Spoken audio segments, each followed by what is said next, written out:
Hi, everybody. Welcome. Welcome to Varjak Paw, read by Mr. Wickens, written by S.F. Said, and illustrated by Dave McKean. The best book in the world, I think it's safe to say. So we got to chapter 31, and he was in Mesopotamia with Jalal, and there was an amazing revelation because he was learning about the seventh skill. Did he actually nail the sixth skill yet? Shadow walking? I don't know. Seventh skill, trust yourself. Know who you are. And then he found out that actually his eyes are the same color as Jalal's eyes. Maybe that's why when Sally Bones had him pinned down in that alleyway, she looked in and went, Jalal, is it you?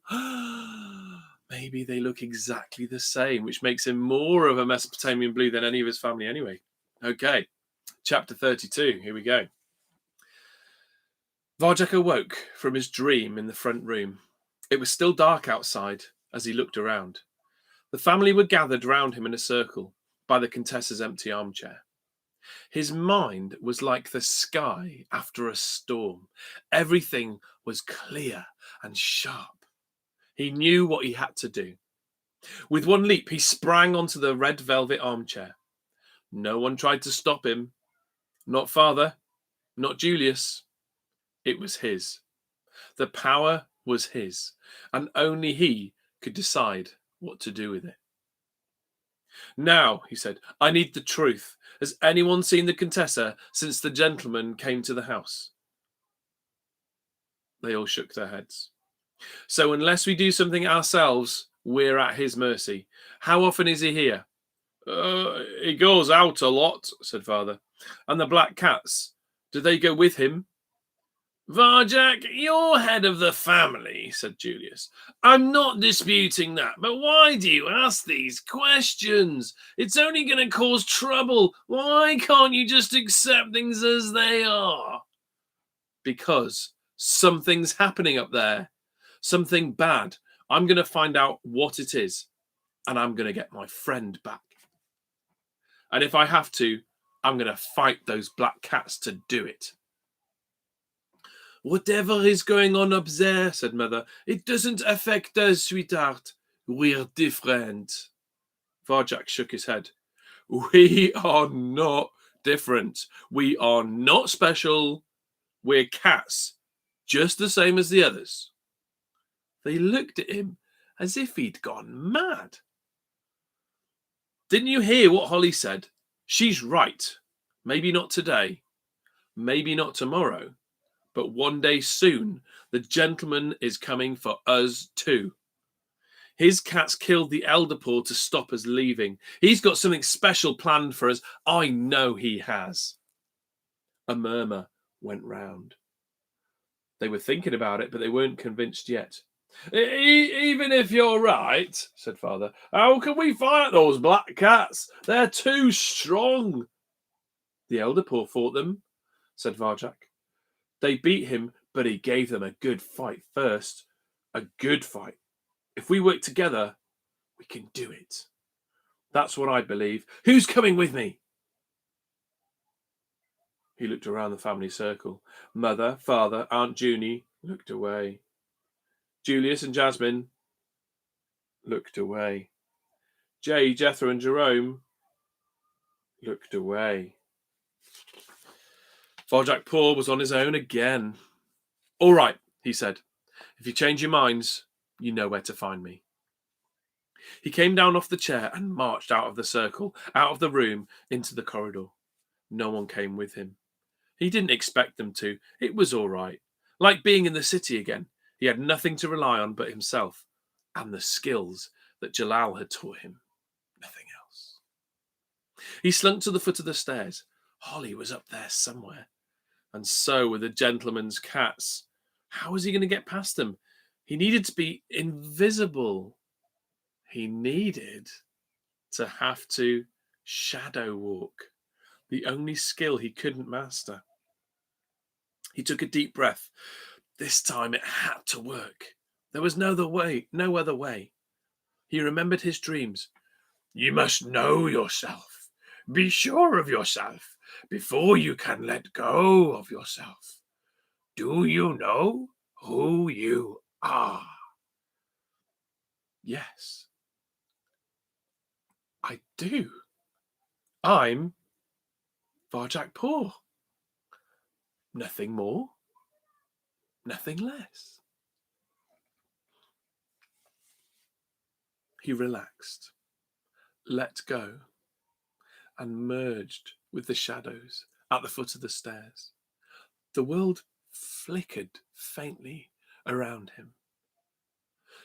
One of the gentleman's cats came out of the Contessa's room. It stood at the top of the stairs, surveying the scene with its black eyes. Would it see him? It turned his way for a moment, but looked right through him. Varjak placed a paw on the first step. The black cat didn't react. It was as if he didn't exist. Slyly, slowly, slithering low, Varjak shadow walked the stairs. The gentleman's cat just sat there, unaware. It couldn't see him. No one could. He was invisible. He could go anywhere. But where was he going? What was he going to see? He remembered Holly's face as she came into the front room. Whatever it was that lay ahead wasn't good. At the top of the stairs, he heard mewling. It made his fur prickle. It was the sound of fear. But he had to face it. However awful, he had to learn the truth about the gentleman, the vanishings, and the Contessa's room. That was the only way he could save Holly. His awareness tingling with danger, Varjak crept past the gentleman's cat and up to the room. Sticking to the shadows so he couldn't be seen, he looked in. It was just as Holly had said. There was a cage in there. It had a solid metal door and sharp wire mesh. It was full of cats, street cats with no collars. But they weren't tough or menacing. The air was thick with the scent of their fright. Varjak could taste it bitter on his tongue. They were cowering from the gentleman as he reached into the cave. Cowering from the black cat that prowled by his shoes. Varjak craned his head right back and saw the gentleman pluck a tortoiseshell cat from the cage. She was meowing pitifully, meow, meow, and so were the other cats around her. The gentleman closed the cage door and locked it up with a lever. Varjak had to hold himself still as the shiny black shoes clicked past a whisker away. The gentleman was carrying the tortoiseshell out of the room, dangling her by the scruff of the neck. The black cat stayed behind, standing guard over the others. It took all Varjak's control to remain there in the shadows. The urge to flee clawed at his chest. But the cage, the cats, the smell, it was like a nightmare. But he had to trust himself, be true to himself. Downstairs, he had known that it was right to come up here, and it was still right. There could be nothing worse for a free cat than to be locked up in a cage like this. Even if it never affected the Blues, this was more important than family. More important than anything. He had to find a way to release Holly and the others. But where was she? He looked into the cage again and finally glimpsed her in a corner. Holly was all right. Varjak could see that she was talking to someone, a thin, frightened-looking, chocolate brown cat. Was it possible? Varjak looked closer. His heart skipped a beat. It was Tam! There she was, scared but still alive after all this time. So Holly was right about the vanishings. This was where they ended up. But why?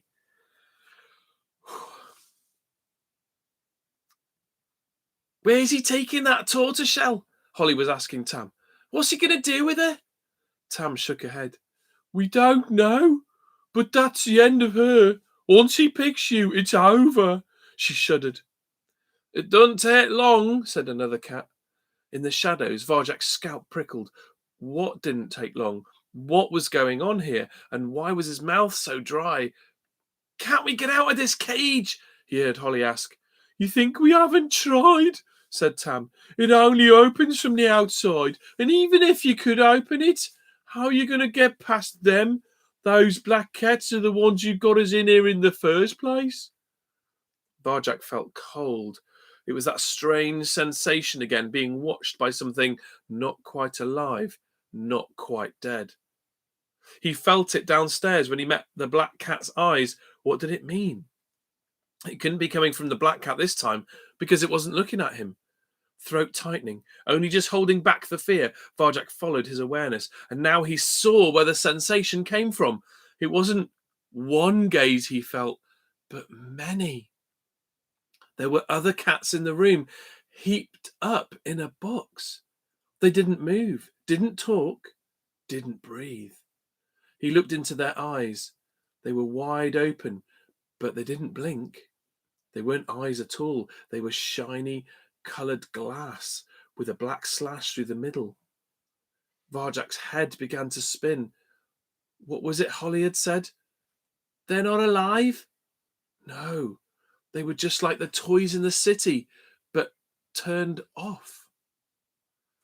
The gentleman came back into the room.